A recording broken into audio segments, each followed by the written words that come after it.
Hello, good morning my dear student. कैसे हैं आप सब लोग? उम्मीद करता हूं अच्छे होंगे। चलिए आज देखते हैं कि बाय यूजिंग इन्फिनेटिव, इन्फिनेटिव किसे कहते हैं और ये क्या चीज हम पढ़ रहे हैं बेटा। ठीक है, तो ये सिंथेसिस के हमने इससे पिछले वाले पार्ट्स में बताया है कि सिंथेसिस के 3 पार्ट्स होते हैं। पहला होता है सिंपल, दूसरा होता है कंपाउंड एंड थर्ड होता है कॉम्प्लेक्स। ठीक है, तो सिंपल के 8 भाग होते हैं, जिनमें से पहला पार्टिसिपल और दूसरा इन्फिनेटिव होता है बाय यूजिंग इन्फिनेटिव। तो हम उसी पार्ट को पढ़ेंगे अभी। ठीक है, तो इन्फिनेटिव होता क्या है बेटा? 2 प्लस वर्ब की फर्स्ट फॉर्म को इन्फिनेटिव कहा जाता है। चलिए इसको देखते हैं। क्या है कि वर्ब की फर्स्ट फॉर्म के पहले टू जोड़कर इन्फिनेटिव बनाया जाता है, जिसका अर्थ क्रिया के अंत में ना नीने होता है। क्लियर? चलिए इसको पहचानेंगे कैसे कि हम कब यूज करेंगे बाय यूजिंग इन्फिनेटिव। तो इसको पहचानने का बहुत ही अच्छा तरीका है, हिंट्स है। हिंट्स क्या है बेटा? कि दूसरे सेंटेंस में उद्देश्य, अनुमान, तर्क, निर्णय और कारण तथा परिणाम हो। मान लीजिए हमारे 2 सेंटेंस हैं और दूसरे सेंटेंस में इस सेंटेंस का क्या हो, पहले सेंटेंस का दूसरे सेंटेंस में उद्देश्य, अनुमान, तर्क, निर्णय या फिर कारण या फिर परिणाम दिया हुआ हो, तो हम वहां पर बाय यूजिंग इन्फिनेटिव करेंगे।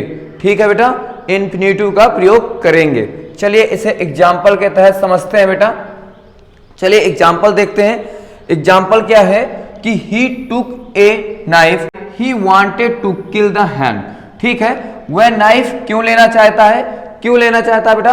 क्योंकि वह हैन को मारना चाहता है। तो उसका नाइफ लेने का उद्देश्य क्या है बेटा? नाइफ लेने का उद्देश्य क्या है? हैन को मारना। तो मैंने क्या बताया था कि पहले सेंटेंस दूसरे सेंटेंस में क्या दिए होगा? दूसरे सेंटेंस में क्या दिए होगा? उद्देश्य दिए होगा पहले सेंटेंस का।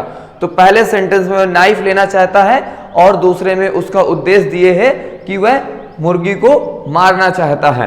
ठीक है, चलिए इसको बनाते हैं। कैसे बनाएंगे? इसको बनाने का क्या तरीका है?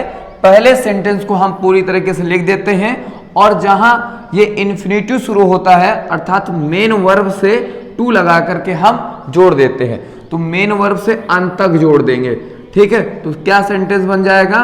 ही took a knife to kill the hen. मैंने क्या किया? यहां से इस सेंटेंस को यहां से बाद में जोड़ दिया। ठीक है, चलिए एक एग्जांपल और लेते हैं। He bought a ball, he bought a ball, he wanted to play the cricket. अच्छा, यहां पर क्वेश्चन है कि उसने बॉल क्यों खरीदी बेटा? उसने बॉल क्यों खरीदी? उसका उद्देश्य क्या था? उसका उद्देश्य था क्रिकेट खेलना था बेटा। क्लियर? चलिए देखते हैं इसे कैसे बनाएंगे। तो हमने क्या तरीका बताया था कि यहां दूसरे सेंटेंस के मेन वर्ब से हम शुरू करते हैं। ठीक है, तो he bought a ball to play cricket. Clear? अब ध्यान देते हैं कि बाय द वे कभी कभी यहां पर जैसे मेन वर्ब है, मेन वर्ब के पहले टू लग करके नहीं आता है, तो हम उसे बनाते वक्त क्या कर लेंगे? टू लगा लेंगे। ठीक है, चलिए नेक्स्ट एग्जांपल देखते हैं। एक इसका दूसरा पार्ट भी होता है। इसका दूसरा पार्ट होता है using too dash dash dash to. ठीक है, ये एडवर्ब होता है बेटा। ये क्या होता है? एडवर्ब होता है और ये टू प्रीपोजिशन होता है और यहां पर एडजेक्टिव फिल करेंगे। क्या फिल करेंगे बेटा? एडजेक्टिव फिल करेंगे। Clear? Too dash dash to में। क्लियर? चलिए देखते हैं इसके क्या है पहचानने का तरीका। वन सेंटेंस में किसी कार्य के ना होने का कारण दिया गया होगा दूसरे सेंटेंस का।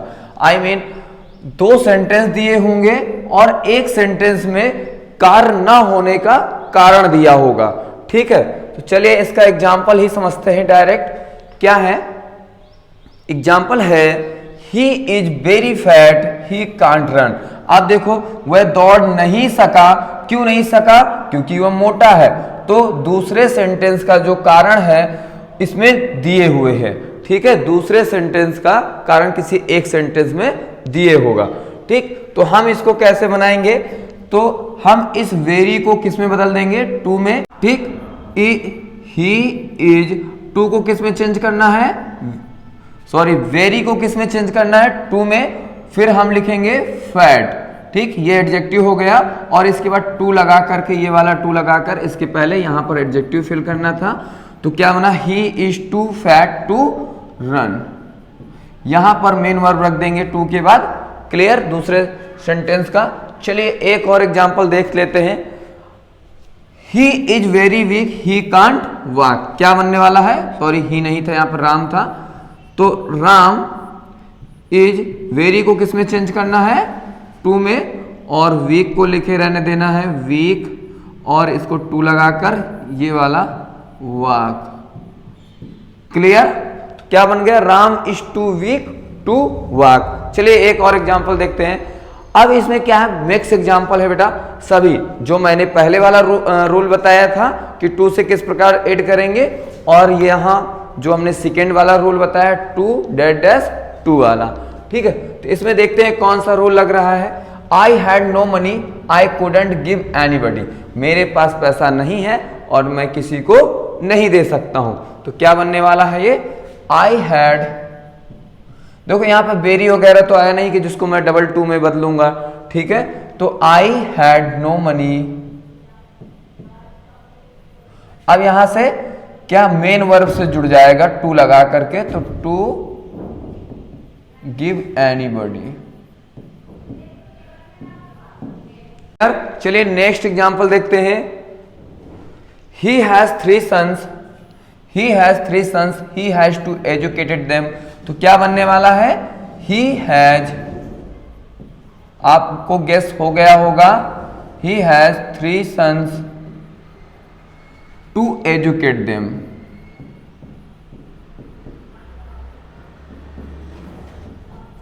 Clear, to educate them. Next है, he is very weak, he can't run, ठीक है बेटा, क्या बन जाएगा, he is too weak to run बेटा, क्लियर। ऐसा ही पिछले हमने समझा रखा है। चलिए नेक्स्ट देखते हैं। Man works day and night, he has to support his family, क्या बनने वाला है।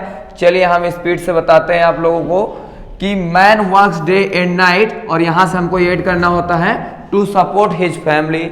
चलिए इसको आप कमेंट में बताइए क्या बनेगा। और Nita is very poor, she can't carry on her studies, इसको आंसर आप